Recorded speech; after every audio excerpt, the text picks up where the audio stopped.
गुरुदेव, आजकल देखा गया कि नेगेटिव चीजें बहुत हो रही हैं और मुझे लग रहा है कि जब हम लोग दरबार में भी देखते हैं तो जो आ रहा है वो पीड़ित ही आ रहा है। तो पीड़ित ही है, कहीं ना कहीं एक नेगेटिव एनर्जी जो है उसके अंदर वास है या उसी से जूझ रहा है। ऐसा क्या हो रहा है कि इतने लोग जो है वो पीड़ित हैं इस चीज से? देखिए, तो बहुत कम संख्या है देखा जाए तो जो पीड़ित आते हैं। अभी तो घर में लोग तड़पा करते हैं, घर वाले जो ज्यादा अंग्रेजी पढ़ गए हैं, अरे ये सब नाटक है पागल। अभी एक बच्चा आया, आपने शायद उसका इंटरव्यू लिया है कि नहीं लिया है? वो बच्चा आया नहीं, जिसको जो थूकता रहता था दिन भर और उसका पेट फटता रहता था। इंजीनियर है लड़का, नया इंजीनियर हुआ, गुड़गांव में सर्विस कर रहा है। अब क्या प्रॉब्लम है? पेट फट रहा है। लोगों ने पागल घोषित कर दिया। सारे ओझा, मौलवी, तांत्रिक सब ने कहा पागल हो चुका है, इसको पागल खाने ले जाओ। बस का नहीं, जो अंदर है वो उन्हें दिख नहीं रहा है, वो राक्षस है, उन्हें दिख ही नहीं रहे। ठीक, वो पितृ कष्ट में, पितृ दिख ही नहीं रहे उन्हें, भूत प्रेत को लोगों पितृ कहां दिखते? तो अरे पागल खाने ले जाओ।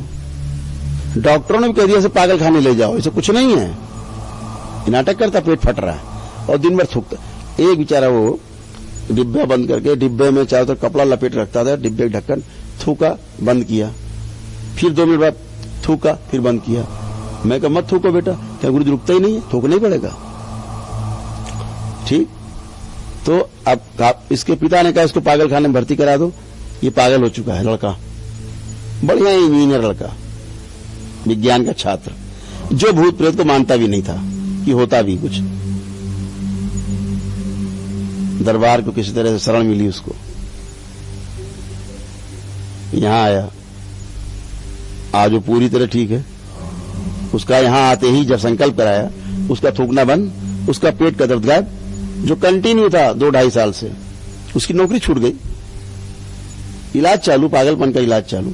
वो गए, गुरुदेव हमको तो लोग पागल खाने भेज दे रहे सब लोग, इसका शॉक लगवाओ, इसके शॉक लगवाओ, इसको ले जाके बिजली के शॉक लगवाओ। तो अब ये जो समस्या है, इस तरह के जो अंग्रेजी पढ़ गए लोग कुछ हैं, अरे अरे कुछ नहीं, पागल है आप, समस्या कोई चले गए पागल खाने। यहां बहुत लोग आते हैं जो पागल खाने से आते हैं, यहां पागल खाने से निकल के यहां आते हैं, इलाज कर, जंजीरों में बांध के लाए जाते, देखा होगा आपने, जंजीरों में रस्सियों में बांध के लोग लाते हैं। आज वो फर्स्ट क्लास घूम रहे हैं,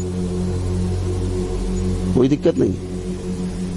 अंग्रेजी दाम वाले इलाजे कराया करते हैं, मर जाते हैं इस तरह से, इलाज कराते कराते मर जाता है आदमी, पागल ही जिंदगी भर रहता है, मर जाता है, पता ही नहीं उन्हें समस्या का। ठीक, तो आपको यहां बहुत अभी तो कम संख्या दिखती है। ये तो वो लोग आते हैं जो वाकई पीड़ित हैं, छने हुए लोग हैं, हजारों में कोई 10-5 लोग हैं ये जो हिम्मत करते हैं निकलने की। मैं जिस बच्चे की बात अभी बता रहा था, उसकी मां लेकर के उसको आई यहां कि मेरा बच्चा पागल नहीं है। वो लड़का कहता तो मैं पागल नहीं हूं मां, मुझे कष्ट है। उसका पेट बस ऐंठता ही रहता था, लगता कोई घुमाया जा रहा है, बस घुमाया जा रहा है एक ही तरफ, हाथों को तोड़े दे रहा है, तड़पता रहता था, सोता नहीं था, खाता नहीं था, ऐसा हो गया। उसका वीडियो मेरे पास है। अच्छा गुरुदेव, कौन से वो लोग हैं जो ये समझें कि वो इसी कष्ट से पीड़ित हैं? कैसे मालूम चलेगा कि उनके अंदर कोई नेगेटिव एनर्जी? क्योंकि आज भी लोग, बहुत से लोग ऐसे हैं जो कहीं ना कहीं ट्रीटमेंट ले रहे हैं, या तो मुल्ला मौलवी जा रहे हैं या हॉस्पिटलों में जा रहे हैं। तो कौन आदमी समझे कि मैं इस कष्ट से पीड़ित हूं? देखिए, समझने के लिए तो बहुत सुंदर बात है, और जो ना समझे वह नाड़ी आई है। समझने के लिए पहले उसको ये समझ में आना चाहिए कि मेरी जो समस्या है इसका हल क्यों नहीं निकल रहा।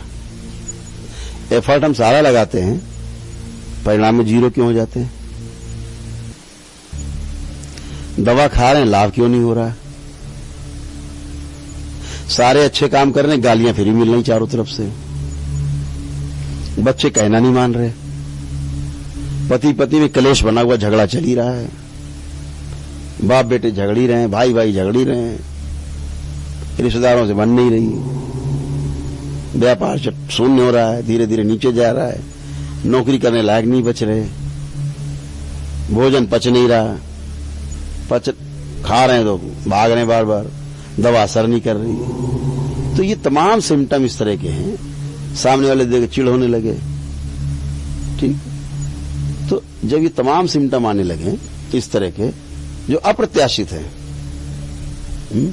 तो समझ लीजिए कुछ गड़बड़ झाला है।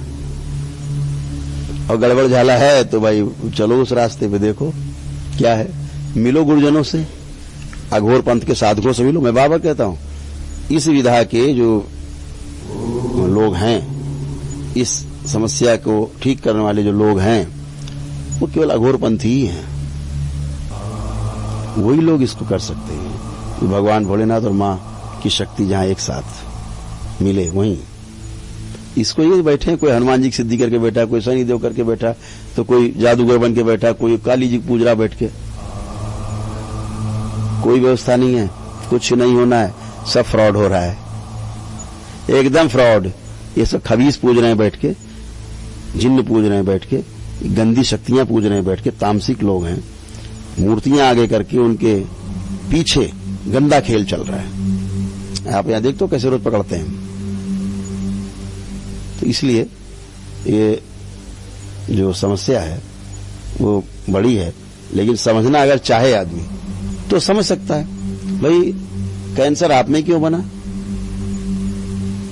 क्यों बन गया कैंसर आप में, क्यों बना, क्यों का कोई बताएगा डॉक्टर क्यों बना? जवाब ही नहीं है। कहेंगे भाई साहब वो कुछ आनुवांशिक जैसा है, हेरिडेटरी है।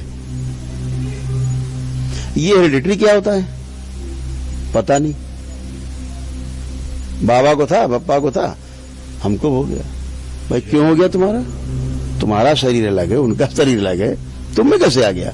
तुम में इसलिए आ गया कि बाबा मरे, उनका जीवन बैठा हुआ है, शरीर छूट गया है, वो जीवन अंदर बैठा है कैंसर वाला, उसको लग रहा मैं कैंसर में हूं, मैं कैंसर से पीड़ित हूं, मैं मर रहा हूं कैंसर से। धीरे धीरे कैंसर ही हो जाएगा। जीवन के भाव को शरीर स्वीकार कर लेता है, वही रोग हो जाता है। जो पैरालाइज होता है, कोई पूर्वज वो आ गया था, आदमी पैरालाइज होता, आप देखते ही हो, जैसे हटाते हैं पैरालाइज पूर्वज को, वो आदमी खड़ा हो जाता है, चलने लगता है। तो ये सब चीजें हैं जो दर्शाती हैं कि समस्या कुछ और है, जीवन से रिलेटेड है, जीवन से रिलेटेड है। आप देखिए एक वो बहुत बड़े वो माने जाते हैं जिनको कि आज का चिकित्सा विज्ञान जो है सिगमंड फ्रायड माने जाते हैं। सिगमंड फ्रायड को उनको कहा जाता है कि वो चिकित्सा जगत के मसीहा वही हैं। हाँ, उन्हीं से चिकित्सा शुरू हुई। उन्होंने ही थ्योरी दी मन की। कितने साल पहले? 200 साल पहले, कम थोड़ा, 200 साल से थोड़ा कम। उन्होंने थ्योरी दी। इन्हें कहां पता लग गया, मन कहां देख लिया उन्होंने, कौन सा यंत्र था भाई? अगर ये डॉक्टर क्यों मानते हैं, फ्रायड को क्यों मानते हैं? वो फ्रायड नहीं, फ्रॉड था। सिगमंड फ्रायड जिसका नाम लिया जाता है, उसने थ्योरी दी है चिकित्सा विज्ञान को कि मन एक अलग वस्तु है शरीर में, मस्तिष्क में, जो अलग से काम करता है। कुछ नहीं। कहां से पता लगा आपको? किस यंत्र से देखा आपने मन को? आज तक तो मन को देख नहीं पाया कोई वैज्ञानिक। उसने कहां देख लिया 200 साल पहले? उसी की थ्योरी बाद पूरा मेडिकल साइंस जो चल रहा है। आपको वेद पुराण नहीं दिखते, आपको शास्त्र नहीं दिखते, आप महापुरुषों के जो अनुभव नहीं दिखते, उपनिषद नहीं दिख रहे, गीता नहीं दिख रही, जो पूरा भंडार, अक्षुण्ण भंडार भरा पड़ा है। एक सिगमंड फ्रायड केवल अंग्रेज है, उसकी बात यकीन करते हैं आप? कोई पन्ना उड़ता हुआ पहुंच गया किसी पुराण का, वो पा गया, वो पढ़ बता दिया मन है अंदर, और जहां पुराण रखी हुई पूरी, उसकी बात ही नहीं हो रही। तो आप सिगमंड फ्रायड को मान रहे हैं, उनको मान रहे हैं, वाल्मीकि को नहीं मानेंगे, बुद्ध को नहीं मानेंगे, महावीर को नहीं मानेंगे, गुरु नानक को नहीं मानेंगे, उनकी थ्योरी नहीं मानेंगे, क्योंकि दिख नहीं रही। तो सिगमंड फ्रायड को कब दिख गया मन? कौन सा यंत्र था उसके पास जो देख लिया उसने? अगर देखा भी होगा तो उसने उसी ध्यान योग से देखा होगा। तो सारे ध्यान योगी तो बैठे हुए हैं, आप इनको नकार रहे हैं।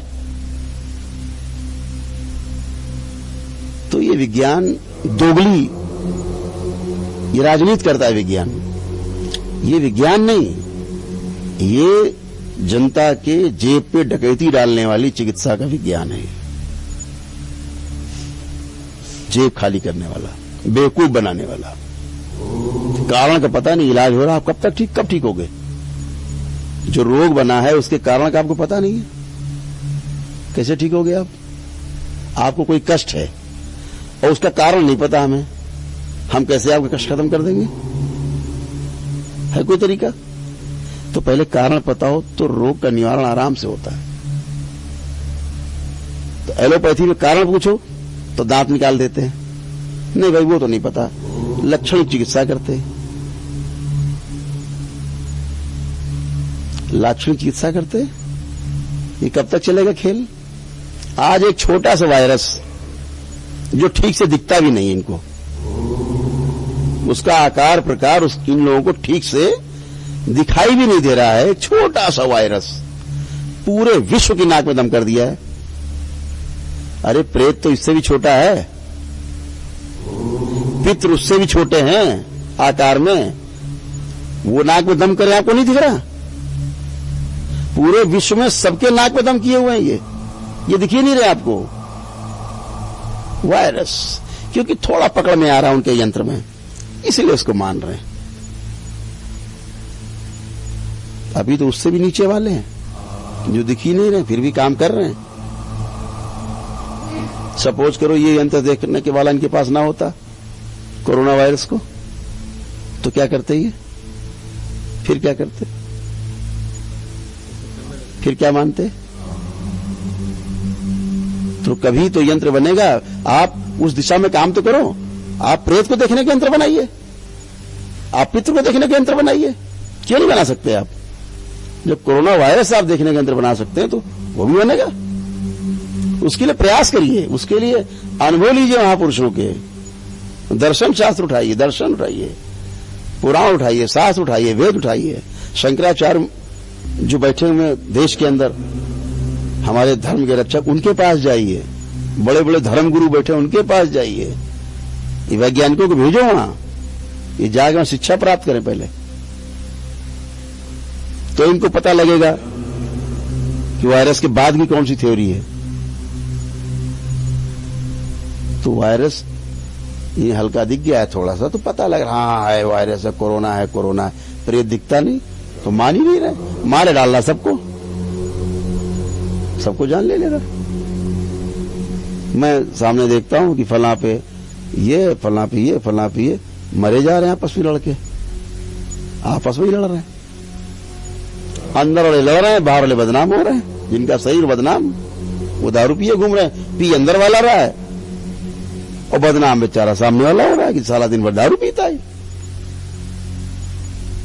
अंदर वाले को निकाल दो, वो दारू पीना भूल जाता है। अब ये वाला वायरस देखो कहां से देखेंगे, किसी यंत्र से? तो एक सकारात्मक बात होनी चाहिए विज्ञान की, क्योंकि विज्ञान एक थ्योरी पे काम करता है, एक सेट थ्योरी पे काम करता है। ये तो अच्छी बात है, यही अच्छी बात है विज्ञान की। कम से कम आप नियम को पहचानो। आपने नियम बनाए नहीं है, न्यूटन ने नियम नहीं बना दिया गुरुत्वाकर्षण का, पहले से था। नियम पहचान लिया, आम तब भी नीचे गिरता था, कभी आम ऊपर नहीं जाता था। न्यूटन ने नियम पहचान लिया गुरुत्वाकर्षण का, हाँ भाई आम क्यों नीचे जाता, वो भी अधूरा पहचानना, वो भी अधूरा। तो आप थ्योरी को समझने की कोशिश करिए, समय लगे तो उस पर प्रैक्टिकल में जाइए। आप बिना थ्योरी समझे, बिना प्रैक्टिकल किए आप हल्ला मचा देते हैं, अरे बेवकूफ है, ऐसा कुछ होता नहीं, अरे कुछ नहीं होती निगेटिविटी। सिजोफ्रेनिया बताएंगे, सिजोफ्रेनिया स्प्लिट पर्सनालिटी है, मेंटल डिसऑर्डर है, बाइपोलर डिसऑर्डर है, तमाम एक नहीं 20 नाम दे रखे हैं। स्प्लिट पर्सनालिटी है, ड्यूअल पर्सनालिटी है, तमाम रोग नाम लिखे हुए हैं 20। पूछो इलाज है? नहीं, नाम बड़े लंबे लंबे दे देंगे लिख के, इलाज है नहीं। तो क्यों? तुमने नाम क्यों लिखे बीमारी के? क्योंकि तुम कारण नहीं जानते हो, इसलिए इलाज नहीं कर सकते। और इलाज तभी होगा जब आप कारण जानेंगे। कारण जानने के बाद निवारण के आपके पास उपाय होने चाहिए, वो भी नहीं विज्ञान के पास। सूक्ष्म जगत के अपने नियम है, उन नियम पे सारा सूक्ष्म जगत ट्रेवल करता है। आपको उसके आधार पर चलना होगा, समझना होगा, तभी आप रिजल्ट आएगा। यहां परिणाम ऐसे नहीं आता। परिणाम यहां आता है, क्यों आता है? क्योंकि सूक्ष्म जगत है, वो सब ईश्वरीय व्यवस्था है, वो देखते हैं, वही करते हैं। हम तो एबीसीडी नहीं जानते कोई, हम तो तंत्र की एबीसीडी नहीं जानते, हमें पता ही नहीं क्या होती है। हम तो अपने गुरुदेव को जानते हैं, वो मां को जानते हैं, इनके द्वारा इनको जानते, जो पीछे हमारे मां इनको जानते, हम तो जीरो। तो एक व्यवस्था है, व्यवस्था को नहीं समझेंगे समस्या बनी रहेगी, व्यवस्था को समझ लेंगे समस्या खत्म हो जाएगी। इतनी सी बात है।